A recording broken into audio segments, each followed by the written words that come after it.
안녕하세요. 마틸다입니다. 오늘도 이어서 하느님이시요 사람이신 그리스도이시 읽어드리겠습니다. 책과 저자 소개가 궁금하신 분은 동영상 아래를 참고하세요.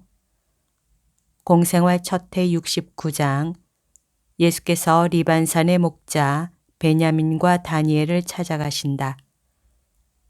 예수께서는 녹음이 우거진 길을 따라 요나타의 곁에서 걸어가신다. 뒤에는 사도들이 서로 말을 주고받으며 따라온다. 그러나 베드로는 동료들과 떨어져 앞으로 와서 언제나 그런 것처럼 솔직하게 요나타에게 묻는다. 그렇지만 빌립보의 카이사리아로 가는 길이 더 가깝지 않아요? 당신은 여주인하고 다른 길로 해서 왔었지요. 병자하고 왔기 때문에 모든 위험을 무릅쓴 것입니다. 그러나 당신은 내가 안티파스 궁인의 고용인 중 한 사람인데 빌립보는 저 부끄러운 근친상간 사건 이후 헤로데의 궁인들을 호의적인 눈으로 보지 않는다는 것을 생각하시오. 이건 나 때문에 그러는 것이 아닙니다. 아시겠어요? 당신들 때문이고 특히 선생님 때문입니다. 나는 당신들에게 걱정을 끼치고 싶지 않고 또 적을 만들어주고 싶지 않습니다. 필립보의 사분영에도 안티파스의 사분영애와 마찬가지로 말씀이 필요합니다. 그런데 그 사람들이 당신들을 미워하면 어떻게 그 일이 가능하겠습니까? 돌아올 때는 당신들이 더 낫다고 생각하면 다른 길로 해서 오시오. 요나타 당신의 용의 주도함을 칭찬합니다. 그러나 돌아올 때는 페니키아의 지역을 지나서 올 생각이요. 하고 예수께서 말씀하신다. 페니키아는 오류의 암흑 속에 파묻혀 있습니다. 나는 그 경계에 가서 빛이 있다는 것을 그들에게 일깨워 주겠소. 당신은 필립보가 자기 형이 자기에게 행한 잘못을 그의 하인에게 복수하리라고 생각합니까? 베드로, 나는 그렇게 생각해요. 그들은 둘이 똑같아요. 둘 다 가장 야비한 모든 본능에 지배되고 있고 그 중에서 구별을 하지 않아요. 그들은 정말로 짐승들 같지 사람들 같지 않아요. 그렇지만 우리는 아니 요한의 친척이 되시는 선생님은 필립보에게 소중할 텐데요.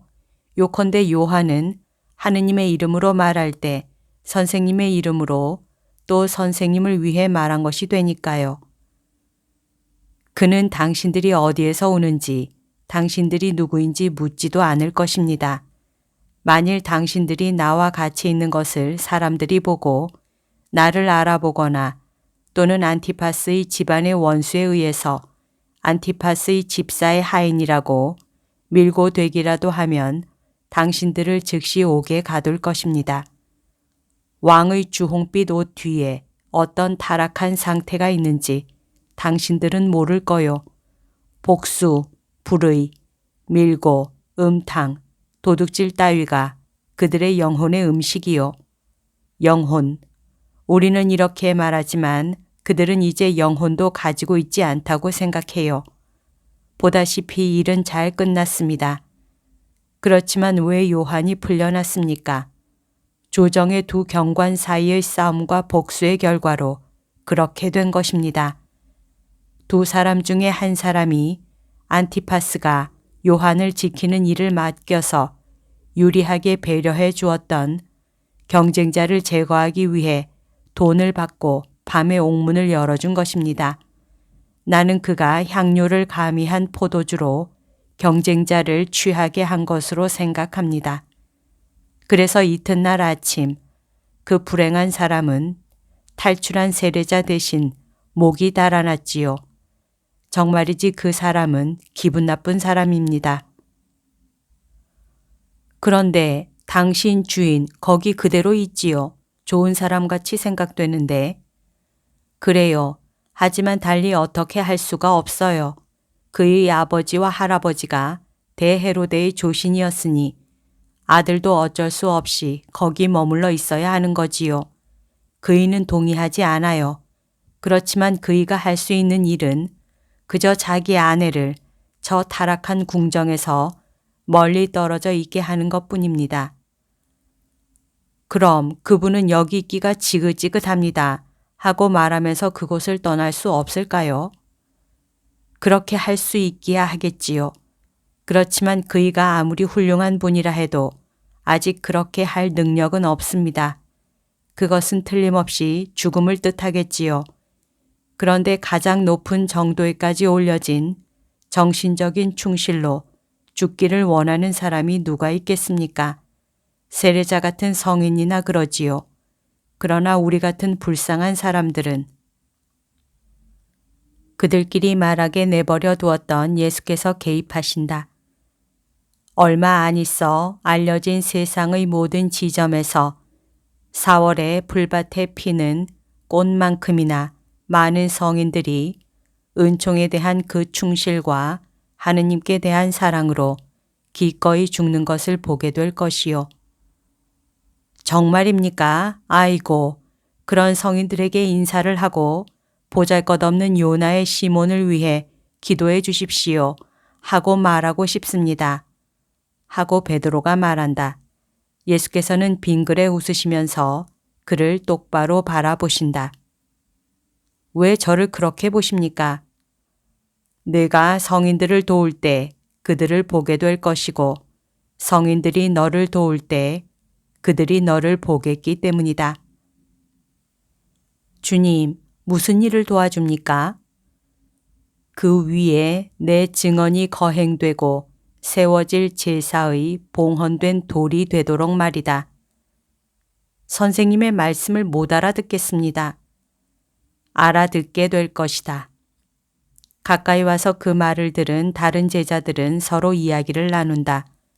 예수께서 몸을 돌리시고 말씀하신다. 정말 잘 들어두어라.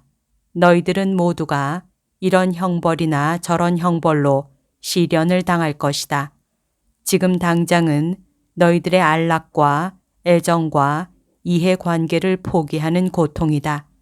이 다음에는 점점 더 광범위한 희생이 되어서 마침내는 너희에게 불멸의 왕관을 씌워줄 최후의 희생에까지 이를 것이다. 충실하여라. 그러나 너희들은 모두가 충실할 것이다. 이것이 너희들을 기다리는 운명이다. 저희들이 어쩌면 선생님께 대해서 가지는 사랑 때문에 유다인들과 최고 법원에 의해서 죽음을 당하게 될 거란 말씀입니까? 예루살렘은 그의 성전 문턱을 그의 예언자들과 성인들의 피로 씻는다. 그러나 세상도 씻어지기를 기다리고 있다. 세상에는 소름 끼치는 우상들의 사랑이 많이 있다. 그것들이 장래에는 참 하느님의 성전들이 될 것이고 이교의 문둥병이 순교자들의 피로 이루어진 깨끗하게 하는 물로 정화될 것이다. 오, 지극히 높으신 하느님, 주님, 선생님, 저는 그런 운명을 누릴 자격이 없습니다. 저는 약합니다. 저는 고통이 겁이 납니다. 오, 주님, 차라리 쓸데없는 종을 쫓아내시든지 선생님께서 힘을 주시든지 하십시오. 제 비겁 때문에 사람들이 선생님을 곡해하는 것은 바라지 않습니다. 베드로는 스승의 발 앞에 엎드려 참으로 그의 마음을 나타내는 목소리로 애원한다. 네, 베드로야, 일어나라. 두려워 말아라. 너는 아직 갈 길이 멀었다. 그리고 내가 최후의 희생만을 원할 시간이 올 것이다. 그때는 내가 하늘과 너 자신에게서 오는 온갖 힘을 가지게 될 것이다. 나는 거기서 몹시 감탄하는 눈으로 너를 보고 있을 것이다. 선생님이 말씀하시니 믿습니다. 그러나 저는 정말 보잘것없는 사람입니다. 그들은 다시 걷기 시작한다. 그리고 꽤 오랫동안 중단되었다가 그들이 벌써 평야를 지나 자꾸 올라가기만 하는 길로 나무가 우거진 산을 올라갈 때 다시 환상을 보기 시작하였다. 그래도 같은 날은 아닌 것 같다. 왜냐하면 먼저 번에는 아주 몹시 더운 아침나절이었는데 지금은 아름다운 새벽이 시작되면서 풀줄기마다 액체로 된 금강석이 빛나기 때문이다. 숲을 여러 개 지나왔는데 더 높은 곳에는 또 침엽수들이 올려다 보이고 초록색 둥근 지붕 모양으로 그 줄기 사이로 지칠 줄 모르는 나그네들을 맞아들인다. 참으로 이 리반산은 이상한 산맥이다. 리반산이란 말은 이 전체를 가리키는 것인지 또는 이 산 하나만을 가리키는 것인지 모르겠다. 내가 아는 것은 나무가 우거진 산괴들이 산 꼭대기와 급경사와 계곡과 고원이 뒤얽힌 가운데 우뚝 솟아있고 그 사이로는 약간 하늘빛 섞인 초록빛을 띤 은색 리본 같은 급류들이 흘러가다가 계곡으로 떨어지는 것이 보인다는 것이다. 온갖 종류의 새들이 침엽수 숲속에서 노래를 부르고 이리저리 날아다닌다. 이 아침 시간에는 송진 향기가 진동한다. 계곡 쪽으로, 아니 그보다도 서쪽으로 몸을 돌리면 멀리에 흥겨워 보이는 끝없고 고요하고 장엄한 바다가 보이고 북쪽과 남쪽으로 펼쳐지는 온 해안선과 도시들과 항구들과 바다로 떨어지는 몇 개 안 되는 물줄기가 보인다. 그 물줄기들은 여름 해로 말라서 얼마 안 되는 물로 메마른 땅에 겨우 반짝이는 구두점을 찍어놓고 파란 바다 위에 길게 뻗은 누르스름한 것을 그어놓는다. 경치가 아름다운데 하고 베드로가 지적한다. 이제는 그렇게 덥지도 않고 하고 시몬이 말한다. 이 나무들 때문에 햇볕도 별로 거북하지 않구먼 하고 마테오가 덧붙인다. 성전의 서양 삼나무 제목을 여기서 구해갔나요? 하고 요한이 묻는다. 그렇지요. 여기서 가져갔지요. 이 삼님들이 가장 아름다운 제목을 공급합니다. 다니엘과 베냐민의 주인은 많은 가축대 말고도 굉장히 많은 삼림을 가지고 있지요. 이 나무들을 여기서 톱으로 잘라 저 수로들을 통해서 혹은 손으로 계곡으로 가져갑니다. 성전의 경우가 그랬던 것처럼 나무 줄기들을 통째로 써야 할 때는 어려운 일이지요. 그러나 주인은 임금을 넉넉히 줍니다. 그래서 그 밑에서 일하는 사람이 많아요. 그리고 또 그 사람은 꽤 착해요. 그 사람은 저 잔인한 도라 같지 않아요. 불쌍한 요나. 이렇게 요나타가 대답한다. 하지만 그 사람의 하인들은 거의 노예와 같으니 어떻게 된 일입니까? 나는 요나에게 그 사람을 내팽개치고 우리들한테 오시오. 요나의 시몬이 당신 먹일 것은 언제나 있을 거요. 하고 말했더니 그 사람은 나는 몸값을 치르지 않으면 할 수 없어요. 하고 대답했어요. 대관절 어떻게 된 일입니까? 도라는 이렇게 합니다. 그리고 이스라엘에서 이렇게 하는 사람이 그 사람뿐이 아닙니다. 그 사람이 일 잘하는 하인을 발견하게 되면 치밀한 간계를 써서 그를 노예로 만들어 버립니다. 그는 하인이 물 수 없는 부정확한 금액을 그 하인이 쓴 것으로 해놓지요. 그래서 그 액수가 어느 정도에 이르면 너는 빚 때문에 내 노예가 되었다 하고 말합니다. 아이고, 이건 정말 창피스러운 일이구먼. 게다가 바리사이파 사람인데. 그렇습니다. 그런데 요나는 저축한 돈이 있는 동안에는 돈을 낼 수가 있었지요. 그러다가 한 해는 우박이 왔고 또 한 해는 가물었어요. 밀과 포도나무에서 수입이 별로 없었어요. 그런데 도라는 그 손해를 10배로 불리고 또 10배로 불렸습니다. 그러다가 요나가 과로로 병이 들었어요. 그러자 도라가 치료비로 돈을 꾸어주었지요. 그러나 그는 일원에 대해서 12원을 요구했습니다. 그리고 요나가 그에게 갚을 돈이 없으니까 그 돈을 나머지 빚에다 합쳤습니다. 결국 몇 해 후에는 요나가 빚 때문에 노예가 됐습니다. 그래서 도라는 요나를 절대로 떠나게 하지 않을 것입니다. 그는 늘 여러 가지 이유와 새로운 빚을 찾아낼 것입니다. 요나탄은 그의 친구를 생각하며 침울해진다. 그런데 당신은 어떻게 할 수 없었나요? 어떻게요? 요나에게 사람 대접을 해주게 말입니까? 그렇지만 바리사이파 사람들과 등질 수 있는 사람이 누굽니까? 그런데 도라는 가장 세력 있는 바리사이파 사람 중에 하나입니다. 그 사람은 대사제의 친척도 되는 것으로 생각합니다. 적어도 그렇게 말들 합니다. 한 번은 요나가 죽을 지경으로 몽둥이로 맞아서 그 소식을 들은 내가 어떻게나 울었던지 쿠자가 자네를 기쁘게 해주기 위해서 그를 내가 몸값을 치르고 해방시켜 주겠네 하고 말했어요. 그러나 도라는 쿠자를 맞대놓고 비웃고 완강히 거부했어요. 어이구, 그 사람은 이스라엘에서 가장 기름진 땅을 가지고 있어요. 그렇지만 정말이지 그 땅은 하인들의 피와 눈물로 기름지게 되었습니다. 예수께서는 열성당원을 바라보시고 열성당원은 예수를 쳐다본다. 두 분 다 몹시 슬퍼한다. 그럼 다니엘의 주인은 착합니까? 그 사람은 적어도 인정은 있습니다. 그 사람도 까다롭긴 하지만 사람을 못살게 굴지는 않아요. 그리고 목자들이 정직하니까 친절하게 대해줍니다. 목자들은 양떼를 맡아가지고 있지요.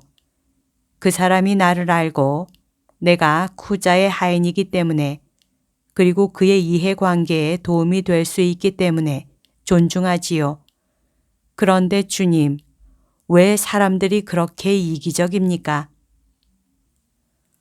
그것은 사랑이 지상낙원에서 목이 졸렸기 때문이요. 그러나 나는 졸라맨 끈을 풀고 사랑을 되살리려고 왔습니다. 엘리세오의 땅에 다 왔습니다.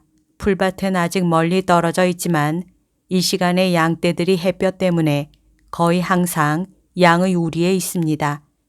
그들이 있는지 가보겠습니다. 그러면서 요나탄은 뛰다시피 간다. 얼마 후에 요나탄은 반백의 건강한 두 목자와 같이 오는데 목자들은 문자 그대로 비탈을 곤두박질에 내려와서 예수 계신 곳으로 온다. 당신들에게 평화가 있기를. 아이고, 아이고 베들레헴의 우리 아기 하고 한 사람이 말하니 또 한 사람은 저희들에게로 오신 하느님의 평화 찬미 받으십시오 하고 말한다. 그 사람들은 풀 위에 엎드렸다. 제단에 대고서도 그들이 스승께 인사하는 것만큼 깊은 절은 하지 않는다. 일어나시오. 나는 당신들의 축복을 갚아드립니다. 그리고 이 축복은 그것을 받을 자격이 있는 사람들에게 기꺼이 가기 때문에 이렇게 하는 것이 기쁩니다. 아이고, 저희들이 자격이 있다니요. 그렇습니다. 항상 충실했던 당신들이. 충실하지 않을 사람이 누가 있었겠습니까? 누가 그 시간을 잊게 할 수 있겠습니까? 저희들이 본 것은 사실이 아니라고 누가 말할 수 있겠습니까?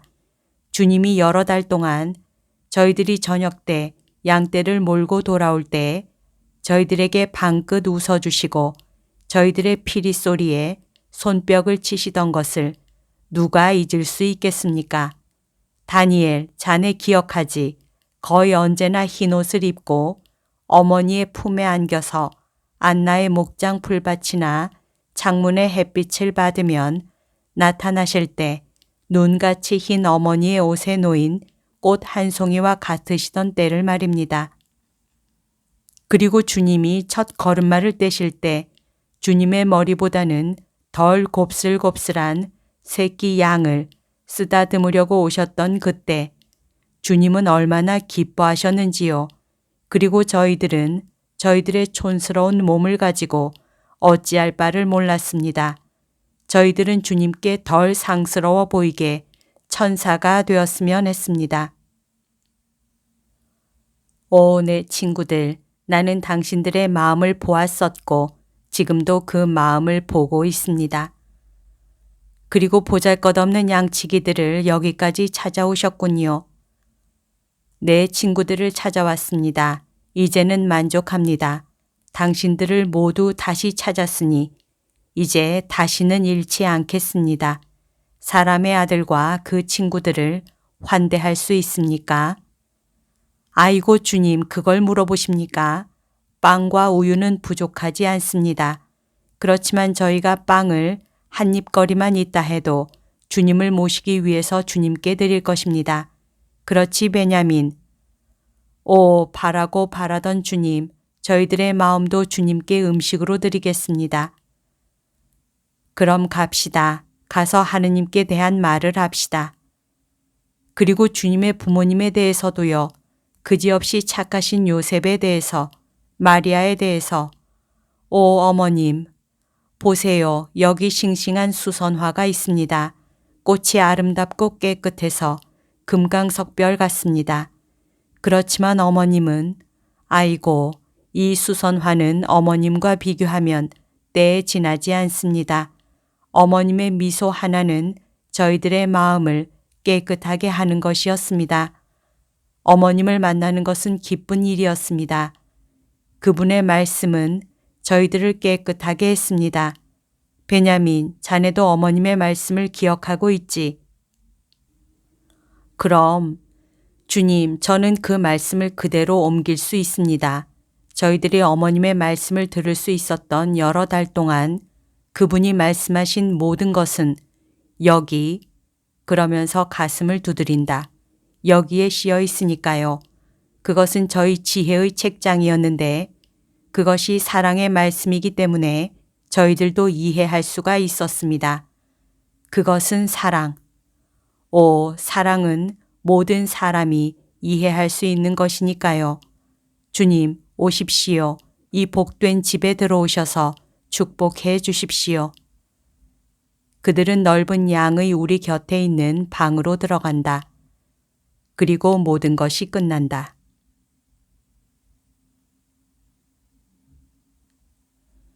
여기까지가 오늘 들려드릴 내용입니다. 오늘도 하느님의 뜻 안에서 서로 사랑하는 하루 보냅시다. 사랑합니다. 축복합니다.